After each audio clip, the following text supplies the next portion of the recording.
guys, Amazing Lego 123 here. This time doing another Lego BIONICLE Summer 2015 set review. This time it is on the Skull Warrior. And on the front you can see he is set 70791. On the front you can see everything that comes with, and the corrupted mask of ice.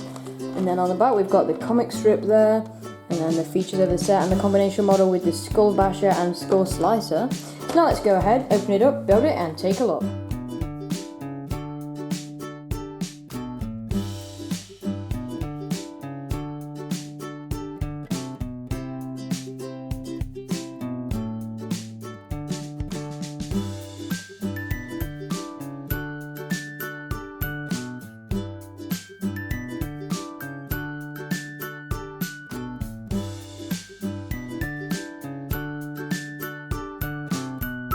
Okay, so here is the Skull Warrior, and we'll start by taking a look at the instructions first of all. Here they are. As you can see on the front, it is the same as the front of the box.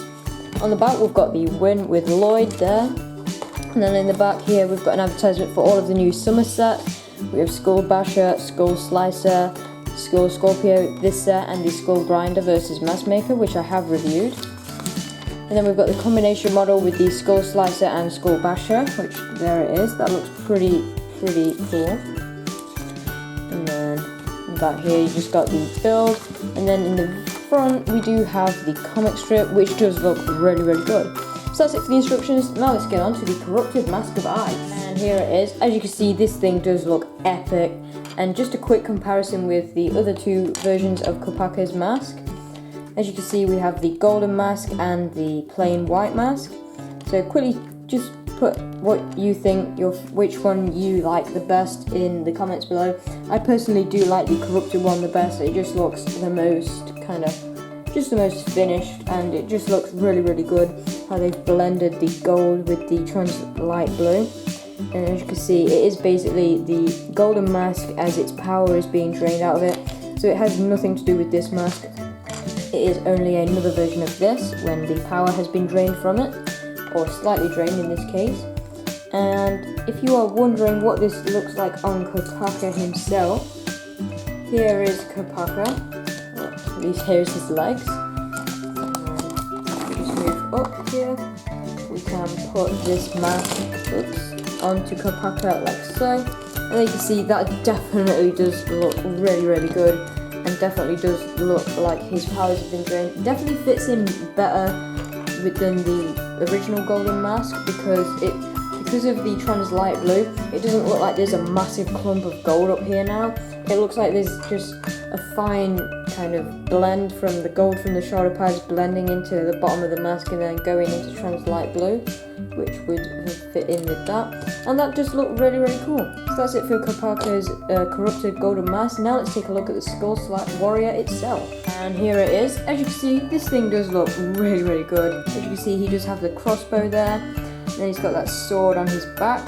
He does have the same mask as the Skull Grinder, only it is in gunmetal grey this time round. So as you can see there, and then you can pop that mask off. And there you can see, really nice mask. Definitely does look skeletal-like, and I definitely like it and think it does fit in well with this figure. You can see he's got the exclusive printed chest piece up at the top there. And then you can see he's kind of got the fur there. The new bone pieces, which are literally bones, and then the hands there. And then this arm is made up fully of bones. Now the gear feature does work on one arm. It doesn't really work that well when you have the bow in, obviously, because the bow is held in two hands. But when you do have this weapon in, it does work really well. But more on that later.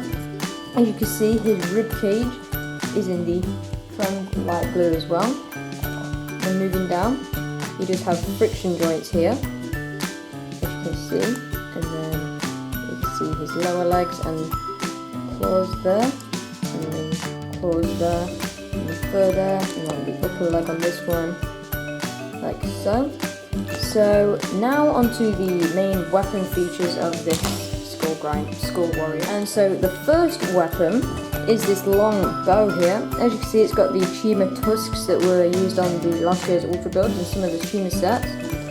And then you can see we've got these 6 ice things that can be shot out from this translucent blue stud shooter. And to activate that, you just twist this gear in the middle, and then that shoots them out. You get how these work. I mean, we've seen them since the start of this year, so there isn't too much new with that. And it does fit really, really well.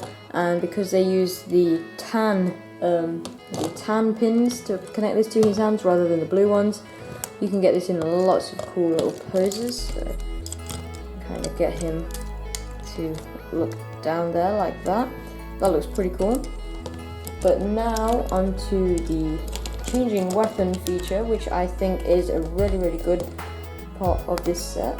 If I can just get this pin off and connect it back onto the bow here. Same with this pin. Connect it back to the bow there. What you can do is just take this sword off the back. Now before I attach it to the skull grinder warrior, getting these mixed up, there you can see the gear feature a lot better when the bow is out of his hand. Now the first thing is, before I attach this into his hands, as you can see, if you get this weapon piece like so, you can get it behind a mask and then pull the mask off. So that is a really, really nice feature, and that doesn't just, you can use that to pull anyone's mask off, so you don't just have to use this figure, and that is a really, really nice feature. So what you do now is you take this, you get this red pin and put it in here, you put that in the top of his hand there, and then you put this in the bottom. And then you can see he now is holding this staff, and he can use the gear function and rip masks off like that. And that does work really well, using the gear function to rip the masks off. And then what you are left with is, for the bow and the crossbow, you just take this out here and then attach the bow in there like so. And then he is now carrying the bow on his back, and the sword is now his main weapon.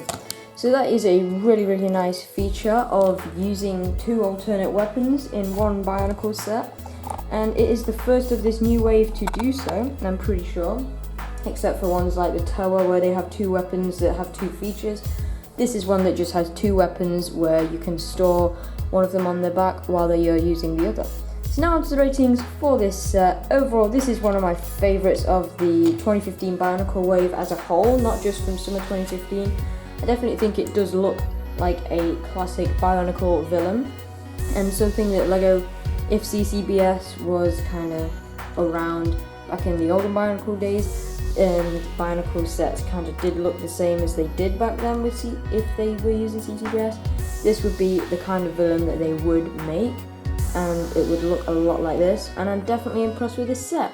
So the rating for this is going to be a 10, so please like and subscribe, and I'll see you again very soon. Bye!